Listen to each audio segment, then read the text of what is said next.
Hello friends, ಇವತ್ತು ನಾನು ಇಲ್ಲಿ ನ್ಯೂಜಿಲ್ಯಾಂಡಲ್ಲಿ ಗಾಡಿಗೆ ಪೆಟ್ರೋಲ್ ಹೇಗೆ ಹಾಕೋದು ಅಂತ ತೋರಿಸ್ತೀನಿ. ನಾನು ಹೋಗಿದ್ದೆ ಲಾಸ್ಟ್ ವೀಕ್ ಹೋಗಿದ್ದೆ. ಇದು ಲಾಸ್ಟ್ ವೀಕ್ ತೆಗೆದ ವಿಡಿಯೋ. ಅದಕ್ಕೆ ನಾವು ಕಾರ್ಡ್ ಹಾಕಿ ಎಂಟ್ರಿ ಮಾಡಬೇಕು, ಎಷ್ಟು $ಅದು ಹಾಕಬೇಕು ಅಂತ. ನಾನು $100 ಆಥರೈಸ್ ಮಾಡಿದ್ದೆ. ಅಂದರೆ ಎಷ್ಟು ಹಾಕ್ತೇವಲ್ಲ ಅಷ್ಟೇ ಕಟ್ ಆಗುತ್ತೆ. $100 ಅಂದರೆ 5,000.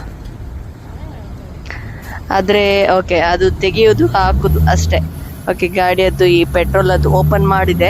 ಮತ್ತೆ ನಂತರ 95 ಅದು ರೆಡಿ ಫಾರ್ ಯೂಸ್ ಅಂತ ಹೇಳಿದ ನಂತರ ಅದು ಪ್ರೆಸ್ ಮಾಡಿದರೆ ಪೆಟ್ರೋಲು ಒಳಗೆ ಹೋಗ್ತದೆ. ಓಕೆ, ಅದರ ನಂತರ ನೋಡಬೇಕು. ಓಕೆ, ಮೀಟರ್ ತೋರಿಸ್ತೇನೆ ನೋಡಿ. ಓಕೆ, ನನ್ನ ಗಂಡ ವಿಡಿಯೋ ತೆಗಿತಾ ಇದ್ದಾರೆ ನೋಡಿ, ಎಷ್ಟು ಲೀಟರ್ ಎಷ್ಟು ದುಡ್ಡಾಯಿತು ಅಂತ. ಸಾಕಾದರೆ ನಿಮಗೆ ನಿಲ್ಲಿಸ್ಬೋದು ಇಷ್ಟು ಲೀಟ್ರದ್ದು ಆದರೆ.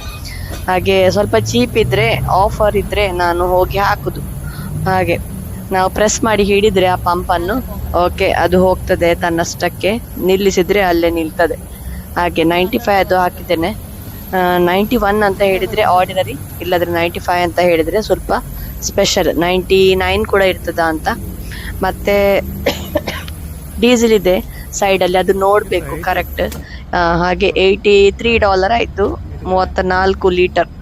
ಓಕೆ, ಹಾಗೆ ನಾನು ನಿಲ್ಲಿಸಿದೆ. ಅಂದರೆ ಅಲ್ಲಿ ಬರ್ತಾ ಇತ್ತು ಇನ್ನು ಕೂಡ ನೋಡಿ, ಇನ್ನು ಸ್ವಲ್ಪ ಹಾಕುವ ಅಂತ. ಟಾಂಕಿ ಫುಲ್ ಮಾಡಿದರೆ ಮತ್ತೆ ಟೆನ್ಷನ್ ಇಲ್ಲ ಅಲ್ವಾ, ಗಡಿ ಬಂದು ಹಾಕೋದು. ಅದಕ್ಕೆ ಕೆಲವೊಮ್ಮೆ ನಾನು ಟಾಂಕಿ ಫುಲ್ ಮಾಡಿ ಹೋಗುದು. ಹಾಗೆ ಮತ್ತೆ ಸ್ವಲ್ಪ ಕೂಡ ಬಿಡುದಿಲ್ಲ ಅಲ್ಲ ನಾವು. ಸ್ವಲ್ಪ ಇನ್ನು ಕೂಡ ಬರ್ತಾ ಇದ್ರೆ ಇನ್ನು ಕೂಡ ಹಾಕ್ತಾ ಇರ್ತೇವೆ. ಹಾಗೆ ಪೈಪಲ್ಲಿ ಸ್ವಲ್ಪ ಉಳಿದಿದ್ರೆ ಮತ್ತೆ ನಮಗೆ ಲಾಸ್ ಅಲ್ವಾ. ಹಾಗೆ ನೋಡಿ, ಕ್ಲೋಸ್ ಮಾಡೋದು ಹೀಗೆ. ಓಕೆ, ಟೈಟ್ ಟಕ್ ಸೌಂಡ್ ಬಂದ ಮೇಲೆ ಅದು ಕ್ಲೋಸ್ ಮಾಡಬೇಕು ಕರೆಕ್ಟ್. ನಂದು ಪೆಟ್ರೋಲ್ ಹಾಕಿ ಆಯ್ತು. ಆಯ್ತಾ, ಬಾಯ್.